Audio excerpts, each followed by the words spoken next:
Welcome, listeners, to another enlightening episode of Compassion in Cannabis. I am your host, Tara Purcell, and I am delighted to embark on this transformative exploration alongside all of you. Today, we have a remarkable guest whose story embodies the power of spirituality, resilience, and the healing path of plant medicine. Joining us on the show today is the extraordinary Robin Swan, a holistic health practitioner, a patient, and a devoted mother. Her presence in this world of healing has touched the lives of so many, and we are honored to have her share her profound experience with us. Throughout this episode, we will delve into the captivating tales of Robin Swan, who has Swan Apothecary, who not only carries the wisdom of holistic healing, but also navigates her own journey as a patient and a mother. A healing journey with Robin Swan is aimed to shed light on the transformative effects of plant medicine and spiritual connection it can have to foster within ourselves and our communities. Today, we have the privilege of hearing Robin's story, a tale of profound personal growth, resilience, as a healing holistic practitioner, Robin Swan has not only shaped her as an individual, but has ignited her passion for sharing with healing powers of plant medicine with others. Throughout this episode, Robin will generously offer her insights, delving into her own healing journey and the transformative impact that plant medicine has had on her life. Her story serves as a guiding light for those seeking a deeper connection with themselves and the natural world around them. This aims to inspire, empower, providing a platform for healers, patients, mothers like Robin to share their wisdom and experiences through these narratives. We hope to foster a greater understanding and a profound healing potential found in the embrace of plant medicine and spiritual practices. So, without further ado, let's embark on this remarkable conversation with Robin Swan as we explore the power in healing, the connection of our spiritual selves, and enduring the strength of a mother's love. Welcome, Robin. How are you today? I'm good, Tara. How are you? I am wonderful. I really thank you for joining us on Compassion in Cannabis, and we are truly honored to have you here and to hear your remarkable story.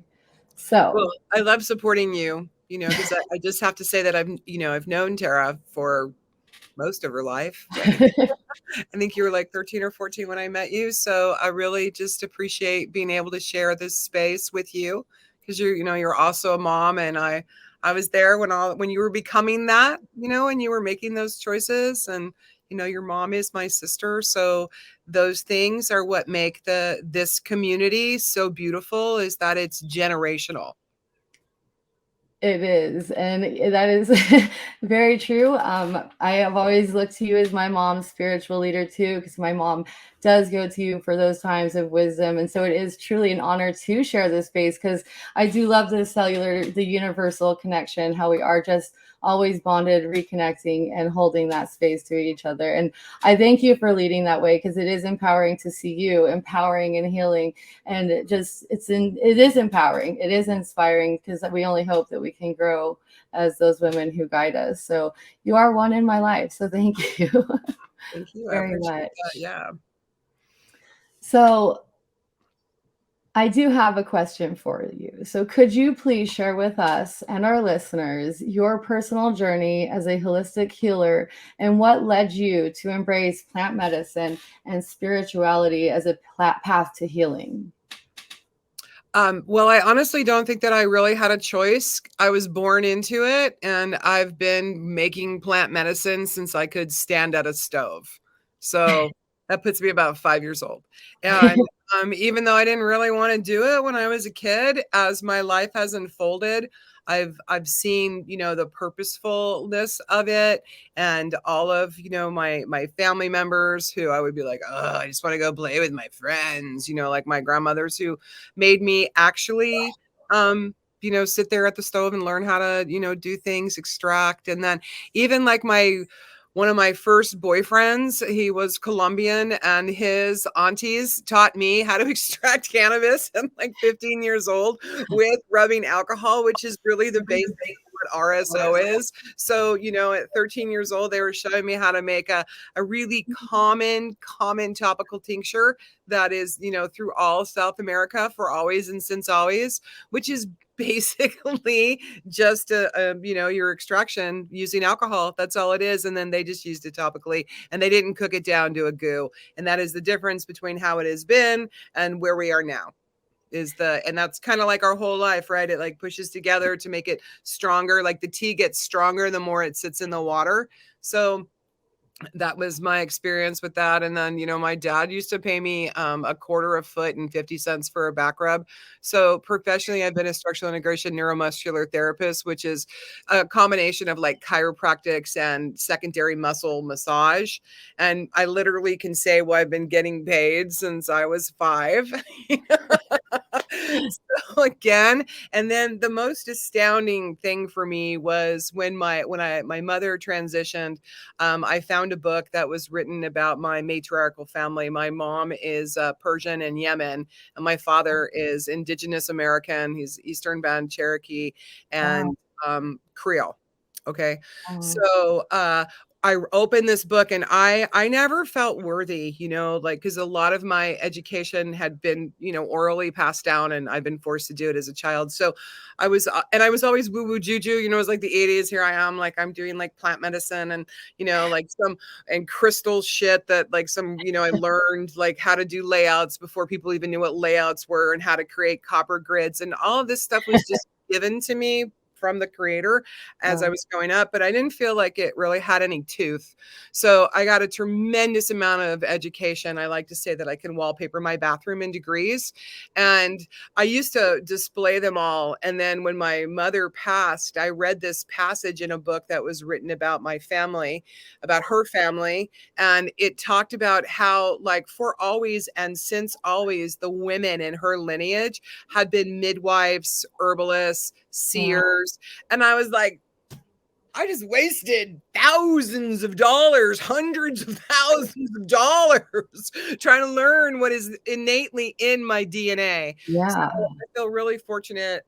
I keep all those degrees in a suitcase under a bed now because I literally like got them for myself. And now I realize, because I'm old, that I don't need to validate myself that way. And I'm grateful that I have that education, because do not ever discount how important it is to sit in a classroom with others, because as you said, Tara, in the beginning, you don't know what you don't know. And when you step into an educational circle that is expansive, and you get exposed to people who see the world in a much different way than you do. So school is really about community and meeting people and learning different ideas, much more than the degree that you walk out with.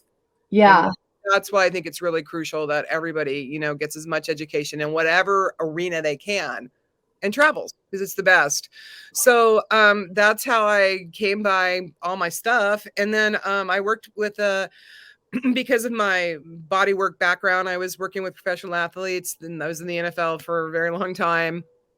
And through that, I had how many 9 family members die in a 2-year period from cancer between 2005 and 2007.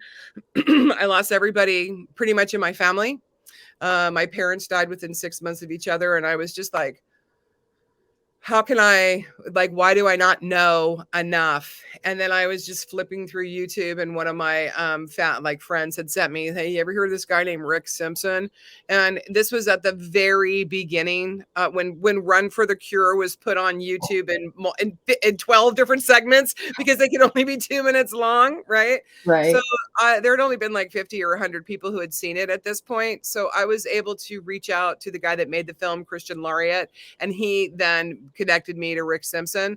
So I had that really very special opportunity so long ago, way over there that way, long ago, to sit with Rick before anyone really knew who he was. And at the time I was married to another Indigenous generational herbalist. So we were like, we got this. And, we did a lot of fighting with Rick because the products that they have in Canada are much different than what we have in the United States. And, he was originally extracting with naphtha, which is paint thinner. And if Mhm. you get paint thinner in the United States, you will die. No matter, you cannot burn it off. It's not going to happen. So we, found naphtha and we did an extraction that way. And in that time frame, I had a client named Frank Kern who had a friend who had breast cancer. And he was like, hey, I hear you're talking about all this, like, he called it canagoo, whatnot, kind of woo-woo juju medicine. And he put a big ass wad of cash in my hand, like more money than I'd ever seen in my life in my hand. He gave me like 10 grand and said, go buy everything that you need to make this happen. And I was like, okay. So, we went and bought, like, at that time, please understand why it was so much money, because at that time, cannabis was $4,000 a pound. Right. So it was not, 800 and something dollars. So, and we were able to get, I think we got 3 pounds, and we did some with NAFTA under Rick's, kind of guidance. And then we were like, oh, no, that's disgusting. But I have to say, and then we went over to organic alcohol. We went back to our roots, which were, we did a lot of research, came up with the Ming Dynasty's recipe and the Ayurvedic recipe, which is basically how RSO, when you make it in your backyard, is made. And let's not call it RSO, because Rick really fucking hates when people use his name when he doesn't get $1 on it. So it's fully extracted cannabis oil is what it is. And, and it literally dates back to the Ming Dynasty. And that's where Rick Simpson found it, was in the Ming Dynasty. So we made all this medicine, and I have to say that the NAFTA pool was the strongest pool. It was probably 98%. And because of my friends and colleagues, we were able to get our medicine tested before there was cannabis testing, because we had friends that were lab technicians and they were able to just, sneak it into the lab and get it tested. So I'm really grateful for that. So this stuff was insane. And this one woman who had the breast cancer used like 4 drops of it and healed herself. And that is not normal. That is not, I don't want people hearing that going, oh, that could happen for me. But it was just a unique situation with her. But we ended up having a tremendous amount of oil from that learning experience that it all tested above 68% or more, because we tried all these different extractions and found our pathway that we wanted to do. And I put it on Facebook. Hey, anybody want to try some cannabis oil? See if it's going to help you, and I met this woman. I'd met this woman named Corey Yellen right around this time. And Corey Yellen has a big voice in the cannabis world. And she has a podcast. But at that time, she had just healed herself from cancer. Okay. And she made a commitment to herself that if it worked, she would spend the rest of her life educating people. And that's what she's been doing, is educating people. So through her like network and friends and whatever, and me and my big mouth and not having no regard for the law, I was able to just like put it out there, and we got all these clients in Europe, and we had phenomenal successes. And then, we started to, it was very like, I remember one of the greatest things for me and in my longevity of my career, especially this component of it, is back in the early 2000s, like, 10, 13, doctors would reach out to me and they'd say, I'm putting my license on the line, even calling you. And now doctors just refer me directly to their patients. And I think that is a miracle and a beautiful thing. But I did try to buy some syringes on this freaking website today for healthcare logistics. And they sent me a letter saying, oh no, you can't purchase from us, you dirty cannabis user, medicine maker. What? Yeah, no shit, right? So my response was, you don't know what I'm doing, and you need to fuck off. And my lawyer will contact you next, because you are not going to discriminate against what I'm doing that's federally recognized, because you decide that it's marijuana and it's federal. So, that's the thing about this industry. And this is the place where people get confused when they come in, right? Because like, this is a long path, and a lot of people paid with their blood and their fucking life for us to be here today. And when you step on at like 2023 and you have no clue about all of that behind you, it's still with you. So if you don't know how to navigate it, you're not going to survive. Yes. You're going to survive. And if you're going to spend in California hundreds of thousands of dollars to get licensed to be able to put a gummy in the market, you're going to fail. Yeah. You just are. because that is the recreational and medicine are two totally different animals, and recreation is already corporate. Yeah, that's what connects us today, because the industry as we know it, the freedom we have to even walk into a dispensary has been really put upon us, and we have it because of patients. It was the patient's 100%. lives that really save it. And a patient can't even walk into the dispensary and get technically what they need. What they need. You No, know? they can't, because 215 was awesome because it protected the patient, and it allowed us to create communities. But when 64 passed, and we're talking about California specifically. Yes, So when Prop 64 passed and it became recreational, it diminished the right of the patient exponentially because it absolutely. also limited the values of the cannabinoid profile. Yes. So it watered it down. But that is, I feel like Mary Jane grabbed me by the throat in 2013 and was like, you have no choice. Been that way. And in 2015 I started adding psilocybins because I grew up in the Native American church, so I was very familiar with that kind of medicine, and wanted to provide something for people that they could enjoy as well as do some healing. And I lost my sister 2 years ago to a random brain aneurysm, and she was my last living family member, and I honestly did not think I was going to be able to survive that loss. It was the most devastating experience of my entire life, and it compounded with the man that I had been living with for, a decade, me finding out the level of betrayal that was actually current in the relationship. So it was a double death for me, and I still had to wake up and go to work and and feed my whatever family, do my life. And this is where I really found the magic of psilocybin and psilocin, the power of psilocin, because Yeah. microdosing through that period, it would at least give me a 6 to 8 hour window where my grief was not so overwhelming that if somebody offered me a glass of water, I wouldn't be like, why do you think I need it? It allowed me to get some separation from my grief. And, then I did a deep dive into what is psilocin actually doing for you and how it creates neurodiversity and really allows your brain to dump. And you could go to talk therapy for decades and not move any of your feelings. And Yeah. you could do body work like Heller work, and you could move a little bit of that, or you can do a really intense psilocybin journey and clear it in a weekend Yes. and find a deeper understanding and compassion for yourself.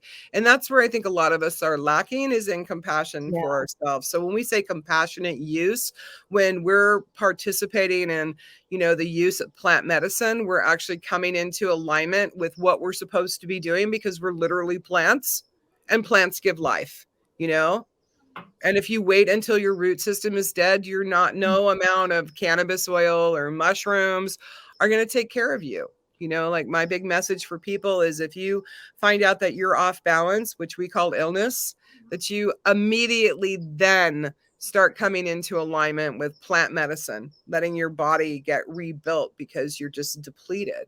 And that will give you, no matter what you choose to do with the pathway that you go on, those plants are going to fortify you in a way that chemicals can't, like chemo. Yeah. Yeah. Thank you. Because that is a true killer. If we want to talk about what really kills, and it can happen quick and before our eyes. And I think you really tapped into an important moment where it's like recognizing the healing that we do have to take when we do lose a loved one. And that's why, again, I will honor the show to those patients who have passed and to those who are living and with us still that are healing, because that it doesn't end there for that patient. Yes, the patient is at peace and blessed be they found their comfort with the plant and all of our Gaia medicine, that does ground us and heal us, and acknowledging that we have to take preventative measures, acknowledge that, my mind does need to be rebalanced, because the pain that we do go through in that healing process is important to acknowledge, and not just to feel like you have to mask it and be okay because the world around us tells you have to be okay. There's no timeline on how long it is to be okay. Right. It's really acknowledging Right. that now is that time until Right. it's I don't even know if you know when you're done healing, if we ever Yeah. are done Well, healing. yeah, exactly. I don't think you're ever really done, like healing, but I think that we can come.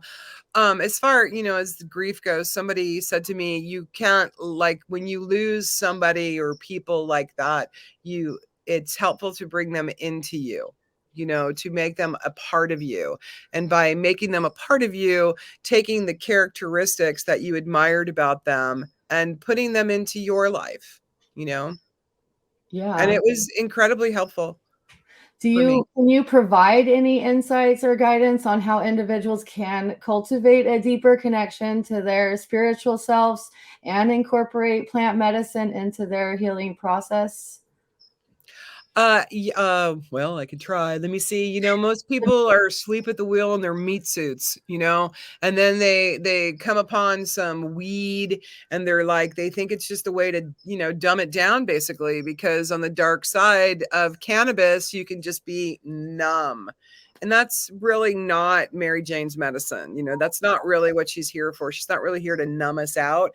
And this is when recreational use kind of, comes into play. But even without any kind of something plant medicine or whatever, just grounding is, and people don't, what does that mean?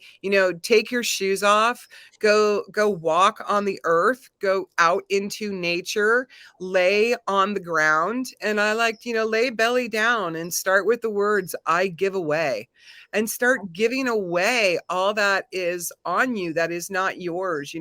So many of us don't even know who we are. Like, we're so far from our authentic self. We're trying so desperately to be what we're supposed to be. Like me getting all those college degrees, taking all those classes. I was desperately trying to show the world I'm valuable. I have merit. I know things. Look at, I have paper, and the truth was I already knew all those things. They were lineagely stuck in me, but I didn't have those people to really bring me up. And that's, a lot of us don't have our circle to do that. So we have to create our own spiritual family. We have to, cultivate and create relationships that hold us accountable to ourselves in a positive way, not in a scolding way. And we need to just begin to, like, I would really encourage people to start asking themselves, what makes me happy? What do I really want? And to understand that they can have that. They can have it, because so many people think they can't, because they think that their life is about others, Yeah. and it's not. Your life is not about anybody else but yourself. And anybody who's in your life with you is going to support that, because their life is also about themselves. And, cannabis is a wonderful tool to use. You don't have to use it orally. If you're like, some people have allergies to THC, and it can make them very uncomfortable and paranoid.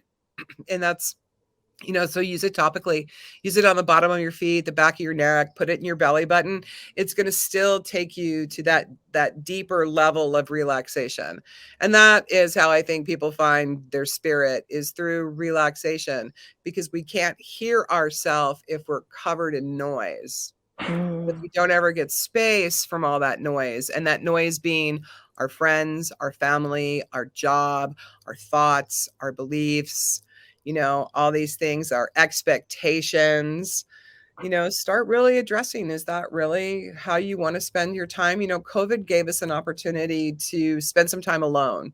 And some people really emerged a completely different person. And some people just became, more scared and fearful.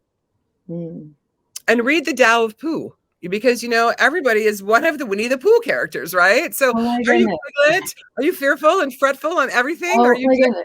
like Rabbit? Or are you just like, look, Pooh gets it all, because Pooh just kind of goes with the flow. And I'm entering into my 60th year. Like, next year I'll be 60, which is mind-boggling for me. But I have to say that it is taking me this long, and this is why I think that we live for 100 years, to be able to understand that my opinion of myself is the highest. Oh, And yes. my peace is the most valuable in the space. And Yes. I was in my 20s with a bunch of kids, and 30s, bunch of kids, 40s, bunch of kids. There, you don't have any peace in those years. You really don't. So it's impossible and not realistic to say to a 24-year-old mother of 3, or a 36-year-old mother of two. Hey, take some time for yourself. It's gonna be great, and you have to figure it out. Like, I don't care if you stay up late or get up early to find that time for yourself. We all have to have it. So I highly encourage you to, clean up your life, give up something to find that, trade at a social event. Yeah, and a quote that's always stuck with me is spirituality inspires me, religion frightens me. So understanding that we can still have that space without it being within these structured ways of what we were taught it's supposed to look like when it comes to feeding the soul. Right. Well, and religion is 100% because of the patriarch. Yes. I mean, it exists because the word ceremony means to celebrate. And ritual is like redoing the same thing over and over again. And when we become patterned, we lose the magic, which is why mushrooms are so awesome, because they create alternative pathways in your very rutted brain. Like, everything is a pattern. All of your, like, just think about your day. How much of what you do during your day is the same way every single day? And that's not bad. That's how we get shit done. We wake up at a certain time, we go to work from this time to that time, we eat these meals at these times. There's a reason why we have these patterns and these structures, and it's also important for us to completely dump them and repattern. Right. That way we continue to keep building our pathways, our cellular memories, and keep restoring. And I like how you bring into that too, because when we are tapped in and we get to this place and we build our community, we feel it within our soul, that cellular memory of doing what we're supposed to be doing. And it takes a long time, and it's not an easy journey to get there. We might have some technical difficulties. Are you there still, Robin?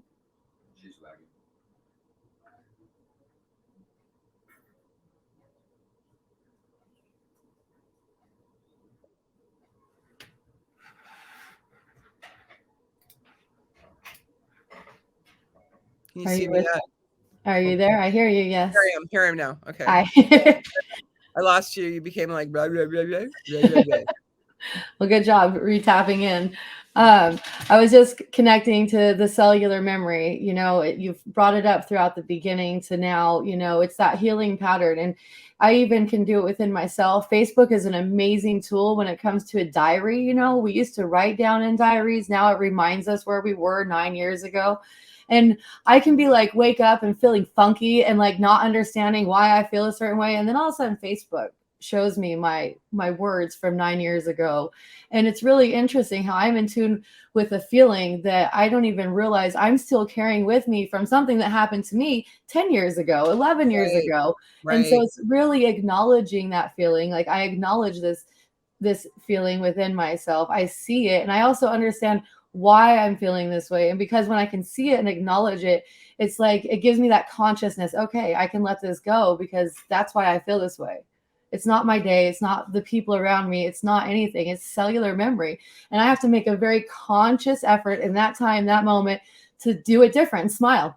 I've gotten to the point, like, even in my yoga practices, I try to smile, even in that moment when I'm so uncomfortable, put a smile on instead. And it's easier for us. But, just practicing, like, getting past that cellular memory of emotion that just got me, and sometimes it's not really easy to see, but sometimes really acknowledging, just stopping and being within that space to acknowledge that feeling, and don't be scared to, if you need to cry, like we do hold back because we're all masking for the world. Like, are we allowed to mask? It don't fit into my schedule right now. Excuse me, I'm busy, put it off. I think there's that smile now, cry later factor. We see it on the clown faces, and it's just not always a really good balance, but it's interesting to balance it back out and how we grow. And that's what guides us as women. And as you say, at 60, there comes a point where you can finally stop and see it.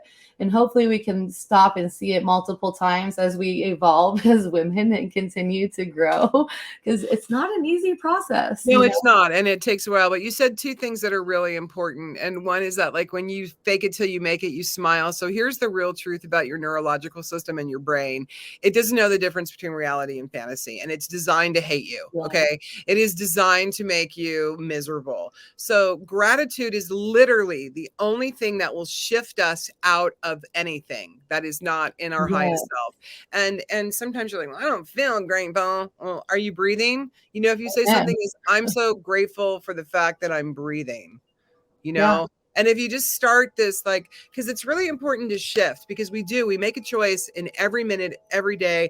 How much is this going to fuck me up?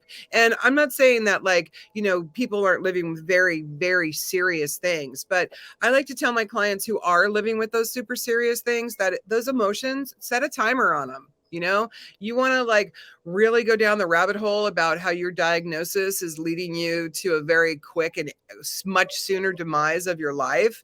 Give yourself 20 minutes a day to really mourn that and feel the darkness of that, of those feelings, but not more than 20 minutes, because you don't know how long you're going to live. You really don't, you know? I mean, none of us really do. And the only thing that you get when you get a diagnosis like that is an opportunity to make every minute of your life super count. Yeah, blessed be to that, because it does. And I even love how it's like connection when you're doing what you're supposed to do. Things just like completely keep popping up. And even the other day, I was like thinking of Eeyore. I was totally like, Eeyore, I know there's this book. I know there's this book. And it talks about poo and Eeyore. And I was trying to put it together. So today it just sparked. And it's the Tao of Poo. And I am so going to be tapping back into that book. Highly recommended. I've read it multiple times. And I definitely am at a point where like, oh, let's revisit that book. So thanks for bringing that up, because that was exactly in the universe. I've been like, it's been on the tip of my tongue. So thank you. So I also have another question. A lot of the time today, when patients are interested, they're already taking medicines.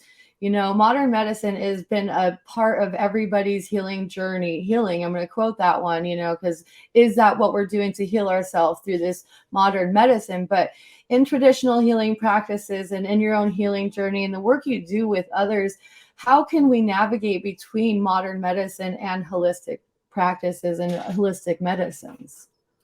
Well, I mean, there's definitely room in the world for both. All right. So I like to call pharmaceuticals chemicals and salts, because that's what pharmaceutical medicine is. It's plants that have been turned to chemicals and salts. Yeah. And sometimes we really need those chemicals and salts to keep our blood pressure down and, you know, to keep us from having a stroke. So I'm not anti-allopathic medicine, but I do believe that there is a great balance. And even more dangerous in the conversation is the conversation of fucking vitamins, man. Let's talk about the supplement vitamin bullshit that people go through. So I'm very passionate about this, obvious. All right. So when I have a client call me and they are, like, you know, in mid to late stage cancer, and I ask them what they're taking and they tell me they're taking like 27 supplements, I am like, please stop. Please stop right now. Because everything that we put into our body has to work to make it happen. So whether it's powder or pill, it doesn't matter. It's still coming into our body. So, you know, eat as healthy as you can. That's the number one thing. And if you cannot eat because you are so uncomfortable in your body, please do not juice. Please soup, because you are 98 degrees and juice is 77 degrees and has no fiber. All right. So your body, and you also don't chew. So you're not chewing, you're not creating saliva, your body's not working, your body is not getting the message, oh, hey, nutrition's coming, because you're Wow. swallowing. Okay. And then it gets into your stomach and it's like, oh, this is cold. And then it has to work really super hard to get it from the 77-degree juice or cooler to 98 degrees of your internal engine to begin to extract its minimal amount of, you know, nutrients. All Wow. right.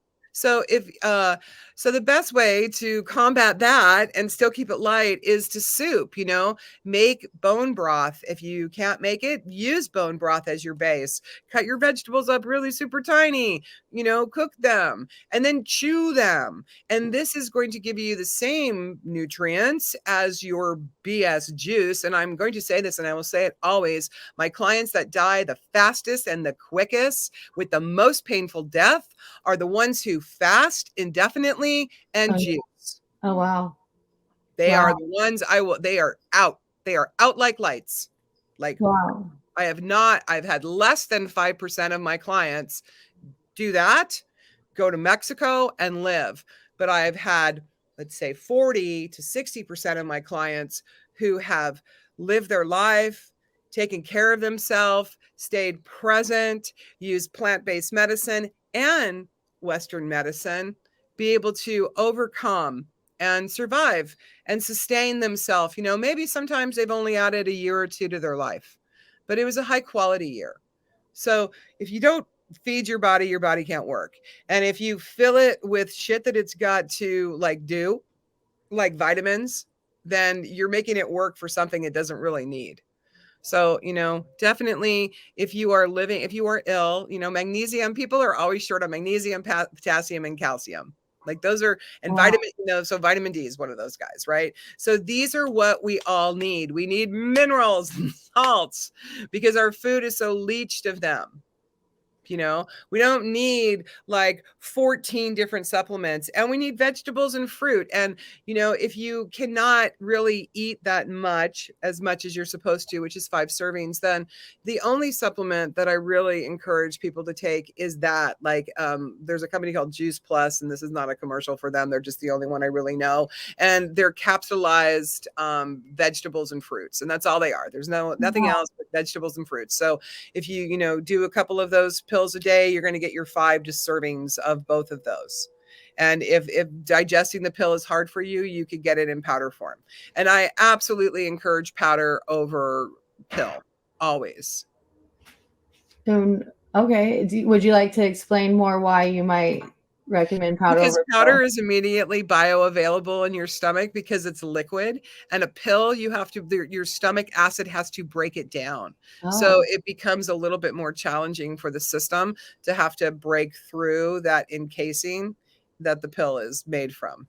wow. That's incredible. And even the hot, like what you say makes like so much sense in the terms of juicing and even the hot and the cold. Even water, I've always known that about water, that my body responds better to temperature water than cold water. My body's got to work so hard to like catch up and that I'm not really hydrating myself Right. effectively, as efficient as I could be. Now, there's a lot of patients in states where it's illegal. It's where THC isn't welcome. And so we are using CBD. How would one in one of these states maybe be able to navigate? And how is it with their modern medicine or any Well, advice? CBD has a lot of contraindications that people don't really talk about. So you really need to do your research because it is a vasodilator. So if you're doing things like Coumadin, or there's a couple anti-seizure medicines that work very badly with CBD, just because it's CBD does not mean it's awesome. But on another note, always do your due diligence. And I am not a doctor. And, Google will give you both sides of every argument. You can download Google Medical, which is what I prefer because that gives you just a little bit more directed information. But you have to talk to your doctor, and more than your doctor, because your doctor doesn't know shit, your pharmacist. Your pharmacist is the one who is going to be able to answer the questions about the pathology of the medicine you take in alignment with CBD. They're going to know way more than your doctor because your doctor is just going to tell you, well, that don't mean nothing. It's not going to do nothing for you. But your pharmacist is going to be able to say to you, well, don't mix it with this. And then as a rule, there should always be 2 hours in between anything you do because your receptors can't receive a bunch. So if you have to take a pharmaceutical medicine, wait 2 hours before you use CBD. And if you can't have THC in your state, don't worry about it. CBD, CBN, and CBG are so much more powerful than THC, and they will bring you to a whole nother level a lot faster than THC, and they have much more medicinal qualities for our central nervous system than THC. THC does two things: it fights cancer and it minimally reduces pain. All right, so that's why there's only two THC molecules and many CBD, because that's the workhorse. So Wow. all of the CBD family, CBD, CBG, CBN, they're all legal everywhere. And I have been changing my formulations of medicine to incorporate more of them and less of THC, especially for people who are not fighting cancer, because that's its real gift. That's THC's real gift. And, those of us who like to smoke, it's got other gifts as well, or to use it recreationally, it's great like that. But its medicinal quality is purely to fight cancer. And it actually won't really touch pain the way that CBD, G, or N will, because that's Wow. not its job. And a lot of times people will end up really high and still in pain. And that sucks. Yeah, that it's really interesting because a lot of people don't understand the differences and how it is being used, and that's where it's really important. And I think we'll go ahead and tap into it because I think Dennis Perone, he was one of the founders for Compassionate Care for 215. He made a statement and quote, and we'll say all use is medical use. Now, tapping into that taps into our endocannabinoid system. Would you mind, Robin, kind of giving a little description of how one might understand that? Because a lot of what I also would like to stand for is like strain specific, not all of us have the same elements. Not all of us need that same strain to be able to benefit our body. And what I know about myself is no matter where I go, my elements are the same. No matter what state I'm in, my elements are the same. And no matter what, I have to be able to provide for thyself in this manner. And so all use is medical use because we have this within our system already. Right. And I'm not trying to say that it's not. That's not what I'm saying. Yeah, But no. yes, I don't want anyone to be confused that I'm thinking that like, oh, recreational has its purpose. All right. And the reason why it's not quote unquote medical is because it's only 10 milligrams per gram. All right. And so that's not a medical dose. So, but that's it. But yes, all use is medical use, and everybody who's using it in some way is finding some relief in some ways. So, but you asked me, so the endocannabinoid system sits on top of the central nervous system. And it was Raphael Mashiom who figured that out in 1964, the year I was born. I love that. And the way that it works is it feeds the central nervous system. So so cannabinoids are not just in cannabis. Okay, they're also in antioxidants. So it's a misnomer that only cannabis feeds the endocannabinoid system. But what is different about cannabis and everything else is that we have receptors for it in our body. We have CB1 and CB2 receptors, and they are throughout our entire body. And so when any illness or disease is formed in our body, it's because the nerve has died to the area. So the nerve pulse has stopped. That's created, the cell to die. The cell begins to split. And this is where illness and disease are formed. So what cannabis does through the endocannabinoid system is it feeds those receptors, which helps keep our central nervous system alive and functioning. CBD literally repairs the myelin sheath of the nerve. So when a nerve dies, like imagine, like your car or a light plug. If you play off the plastic, that's just live nerves, right? And those live nerves are always firing. And so they're always firing on whatever they're hitting. And then finally they're going to electrocute it to death. So, and then that becomes death in the cell, and that's what splits, and that's where illness comes. Okay. So the endocannabinoid system feeding through the central nervous system repairs that myelin sheath, which stops that nerve from fraying, which returns pulse back to that area, which diminishes illness. Wow. I think our system is just really amazing. We are amazing. You know, I had this rabbi tell me we were double-sided and written in code like the Talmud, and absolutely 100%, that is the truth. We Wow. are double-sided and written in code, and each one of us is different. So you said something about strains. So I want to just touch on that a little bit. So strains matter when we're smoking, and that's pretty much it. Okay. Because Yeah. as soon as that is compounded, so here's the difference. Here's a huge difference between cannabis and mushrooms. All right. So if I take 7 or 8 different strains of cannabis and I, process them all together and I pull them to a FECO concentrate, I'm not going to have the properties of any of those strains in my medicine. I'm going to have the cannabinoid profile that is going to be really super awesome because each one of those strains brought something different.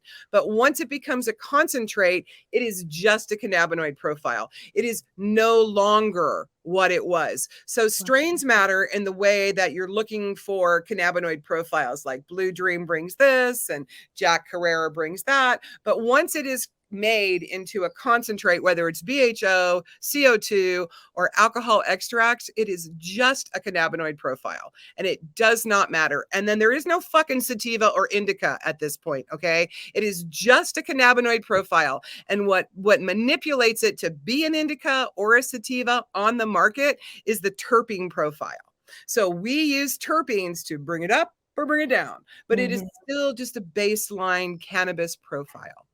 So the only way that you're going to get the real distinction of a strain is when you fire it up, man, because it's that first hit when you decarboxylate it in your mouth that you taste the terpene profile, that you get hit by the whole flavonoid and everything that cannabis is. And that is why I love to smoke weed, because that is the only place where you really get that. So mushrooms, though, because we make many mushroom products, they stay in their own freaking lane. So I make a mushroom bar that has 5 different funguses in it.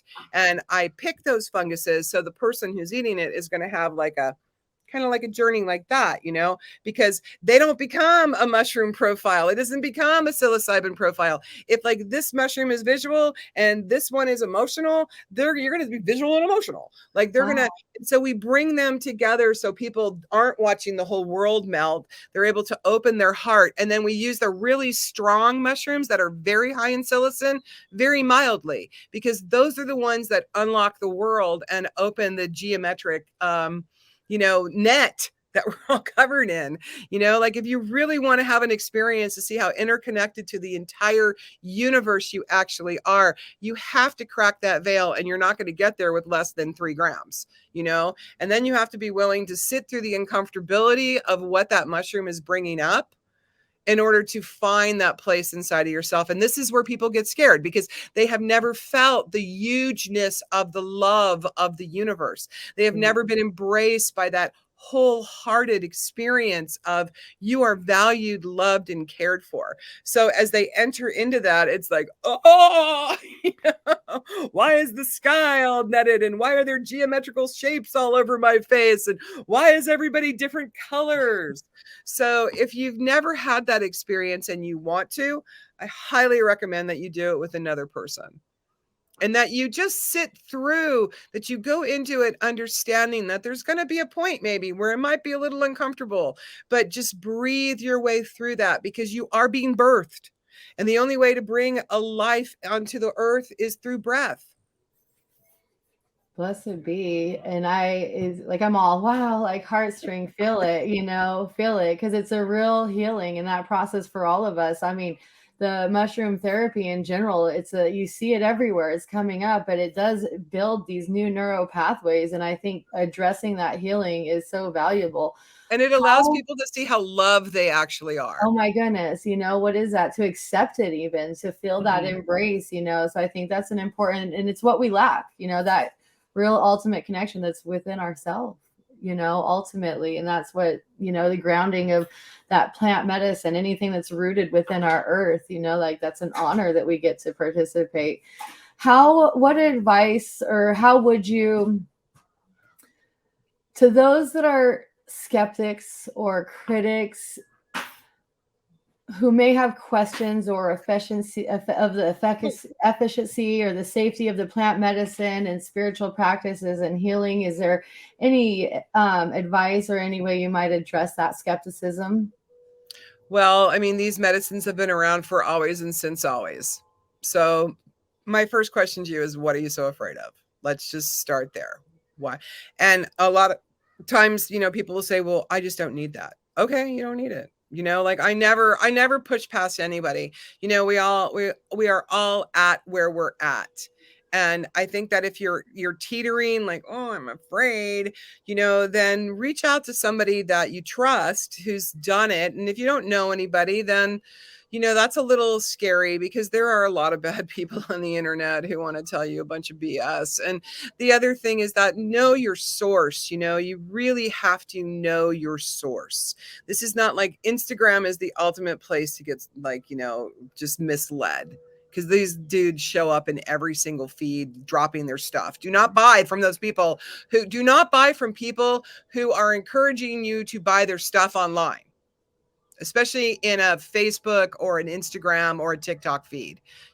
Reputable people who actually make medicine, share information and knowledge, and there's a pathway to find them for that. So, do your due diligence. And, if you're skeptical, that just definitely is just about your fear. So what are you afraid of? And that's a good question for today. All of us, if there's one thing we could face, just sit with it. What are we afraid of? That's a really important question that we could all face all the time. And even focusing on that breathing, because when we do get uncomfortable, our breathing becomes uncomfortable. And it's a good sign to tune in and tap into your breath and your wellness and face that. So I really appreciate and reset your parasympathetic nerve. So just another neurological fact, every emotion only lasts 90 seconds in your body. Okay. Oh, wow. And if you allow that 90 seconds to pass and you just sit with what you're feeling, you will not be locked into it for days and weeks. So, really simple way to reset your parasympathetic nerve is to just hug yourself, clasp your hands behind your back, cross your legs and your arms. These are simple things that you can do and not look weird on the subway, Right. Take that 30 seconds, So, the but 90 first you have to seconds, get right? conscious of the fact that you are having a feeling. All right. And then feelings are not facts. You're just having a feeling. Yes. So, for everybody, like all the youngsters in the world, because like here I am like old now, I think the thing that I wish that I had been told the most is just to allow yourself to have your feelings, because they're going to pass, they're going to pass. And do not build your house on your pain. Yeah, and this too shall pass. Robin, for somebody who might be tuning in right now for their first time and maybe they don't have anywhere or a place, is there a location where they might find information about you, or may they? They can find me at swanapothecary.com. They can Google my name, Robin Swan.com, Facebook. I'm YouTube. I'm like all over the place. I'm definitely a very social creature. So I'm not hard to come by. That's wonderful. Is there any advice that you would give to our listeners that you would like to share before Well, I we think like in departing, I would just like to encourage everyone to just trust yourself and know that there are at least 3 people on this planet who love you more than you could possibly imagine. And the greatest gift that you give to anybody is you. So value yourself in that way as the diamond and the shining light that you actually are. Thank you so much. So I'm absolutely in awe of our conversation, our journey today that you have shared with us. Robin, your resilience and your bravery and determination are absolutely inspiring. Through your experiences, I thank you again for shedding light on the transformative power of not just medical cannabis, but our mushroom and our psilocybin healing, as its impact on it can have on our physical, our mental, and emotional well-being. And your advocacy and willingness to share your story with us today absolutely touches our hearts and hopefully to the minds of our listeners as well. So I really want to express my deep gratitude, Robin, for you joining us today on Compassion in Cannabis and for opening up on your journey. And your words have brought us closer to definitely understanding the importance of compassion, access, and education when it comes to holistic ways to heal. So Thank you. And is there any final thoughts or any messages of hope? No, I just appreciate you so much, and I'm so proud of you. I mean, Thank I'm you just so proud of you. Thank you. Your unwavering courage for being an incredible advocate for compassionate care. It really is a beacon of hope for us, and being able to seek alternative ways to healing. And to our listeners, thank you for joining us on this transformative episode of Compassion in Cannabis. And we hope that Robin Swan, his story, has touched your hearts, inspired you to explore the potential of medicinal cannabis, and so let us continue to cultivate empathy, understanding, and support to those in need as we journey together towards a more compassionate and inclusive world. And until next time, my friends, stay curious, stay compassionate, keep embracing the power of healing. And this concludes today's episode. And I thank you for joining us today. And we look forward to another journey together.